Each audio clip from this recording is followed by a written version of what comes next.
One thing that I know is the smallest spark can ignite the biggest changes in your life. So, yeah, you may not be where you want to be. You may not have that job. You may not have that car. You may not have that career, or, whatever the case may be that you are looking for. That does not mean that it won't come. That does not mean that your life isn't, you're not serving a purpose right now. Sometimes you got to be in that uncomfortable space long enough to get you to move the way you need to move, to get you to move in the direction you need to move.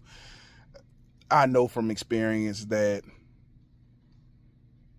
discomfort is one of the biggest motivators. Sometimes you got to be uncomfortable. Sometimes you need to be in that, at that job where everybody getting on your nerves, or you need to be around those people who just talk about you, and whatever the case may be, to get you unsettled enough to where it's time to move.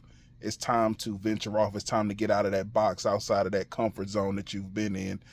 So instead of focusing on the negative of your situation, realize that you're going through this, you're feeling this way about the situation for a reason. It's because you've begun to settle, you've idled down, you've become stagnant, and now your body, your mind, your spirit, everything is telling you it's time to move. So that's what that uncomfortable feeling is. That's what that discomfort is. That's what that annoyance is. It's time to move on. So stop focusing on the negative and start focusing on the changes that you need to make to get to where you want to go. If you don't have the job that you want, why don't you have the job? What is the job that you want?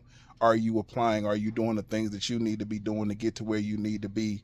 But just understand, it just takes that small spark. It don't take a lot. It don't take a world changing, life changing event to get you, to get you that motivation that you need. Sometimes it takes that small spark, just that one little argument that you may have with a coworker, to realize, okay, this ain't where I want to be anyway. Let me start doing what I need to do to get out of there. So, man, just understand, it just takes that small spark to get that motivation, that inspiration, that whatever it is that you need to get up and go.